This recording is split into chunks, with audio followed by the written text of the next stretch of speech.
You sit in silence. You focus on your breath. You light a candle. You try everything. And yet, you're still awake at 3 a.m. Your chest tightens for no reason. Your thoughts race like wild animals. And that peaceful state you're supposed to reach, it never comes. You tell yourself, "But I meditate. Why do I still feel like this?" If that sounds familiar, you're not alone, and you're not broken. Carl Jung once said, "People will do anything, no matter how absurd, to avoid facing their own soul." And sometimes meditation becomes one of those things. When used as a tool for presence, meditation can be powerful. But when it's used to bypass what your body is trying to say, it can actually make your anxiety worse. That's what this video is about. Not just calming your symptoms, but understanding what they're trying to reveal. Because maybe your insomnia isn't the problem. Maybe it's the message. If that hits something in you, pause for one deep breath. And if you feel it, click like. Let this be your invitation to go deeper, gently, honestly, and fully awake. Let's begin. You sit cross-legged, you close your eyes, you count each breath, but deep inside, something's still trembling. You were told that stillness would bring peace, but instead, the silence feels louder than ever. This is the hidden truth no one tells you. Stillness doesn't work when the body is screaming. Meditation teaches us to observe thoughts, but what if the chaos isn't just mental? What if your nervous system is flooded, your body locked in defense, and no amount of mindfulness can override that primal tension? It's not because you're doing it wrong, it's because you're human. When the body has lived through stress, when it's learned to stay alert to survive, stillness can feel dangerous. Jung understood this. He knew that true healing doesn't begin with controlling the mind.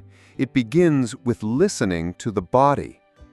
The breath that won't deepen, the shoulders that won't drop, the heart that races even when there's no threat. These aren't failures of your practice. They are invitations. Invitations to stop bypassing what your body has been trying to say all along. You're not just a thinker, you're a living system. And before you can surrender to peace, you must make space for the parts of you that still don't feel safe. Carl Jung didn't see anxiety as an enemy to be silenced. He saw it as a messenger, one that emerges when the soul has something urgent to say. Modern solutions often treat anxiety like a glitch. Take a pill, breathe slower, distract yourself. But Jung asked a deeper question: what is this tension trying to reveal? Because anxiety isn't just a chemical imbalance, it's the voice of a part of you that was exiled long ago. Maybe it's the child who never felt safe. Maybe it's the ambition you buried to stay likable. Maybe it's a grief you weren't allowed to feel. Whatever it is, when it rises, it comes not to destroy you, but to demand that you finally listen. Meditation can help you notice anxiety, but it often stops short of helping you meet it. And without that meeting, your soul remains fractured. Your nights remain restless. Your body remains confused, caught between a desire for peace and the fear of what peace might reveal. Jung called this the shadow, the part of you you've hidden but that continues to act on your behalf through symptoms, dreams, behaviors, and breath. Until you face it, it controls you, but once you do, it becomes your teacher. You can't meditate your way out of a body that still thinks it's in danger. And for many of us, the danger is long gone, but the body never got the memo. Your heart races not because there's a threat, but because your nervous system has been trained to stay alert. You feel restless at night not because you failed to relax, but because your body doesn't yet believe it's safe to. This is what Jung understood deeply. You cannot heal the mind without healing the body. And safety is not a thought, it's a felt experience. If your breath is shallow, if your jaw is tight, if you sleep with fists clenched, no amount of stillness will soothe you until your body feels met, seen, and understood.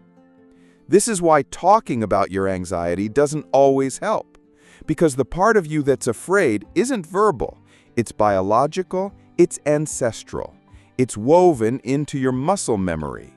To begin changing this, you need more than silence, you need nervous system repair.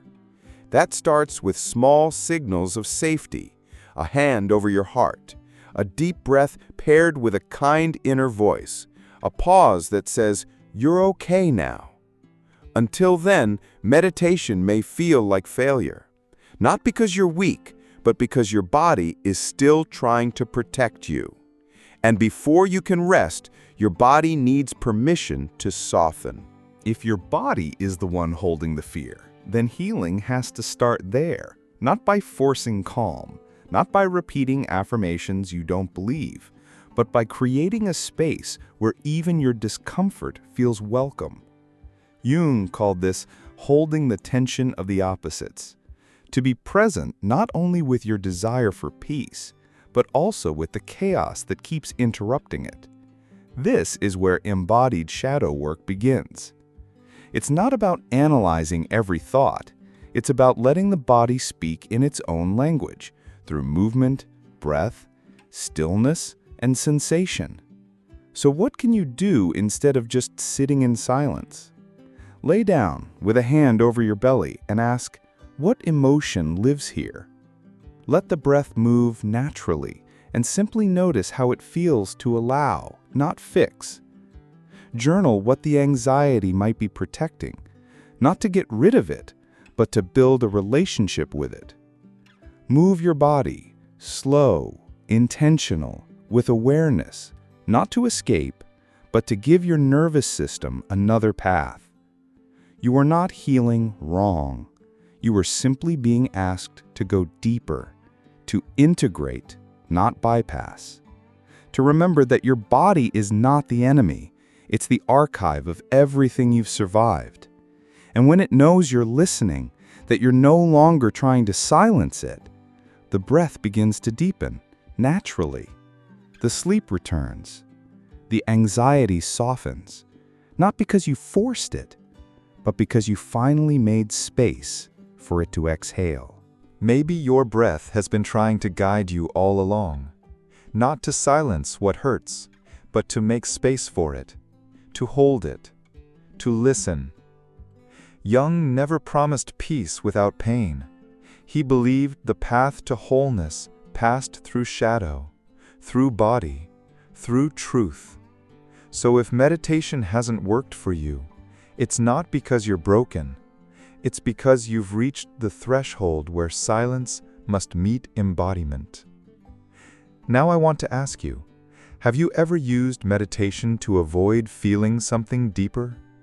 What does your body still carry that your mind tries to ignore? What part of you isn't ready to relax because it still doesn't feel safe? Let me know in the comments if you feel called to share, or just breathe with this. That's enough. And if this video touched something in you, if you felt seen, please leave a like. It helps this message reach others who also sit in the dark, wondering why peace feels so far away. There are 2 videos on the screen now. One will take you deeper into the connection between breath and anxiety. The other explores what Jung called the shadow, and how ignoring it can keep you stuck in patterns you don't even see. Choose whichever calls you, but above all, stay with yourself. You are not alone on this path.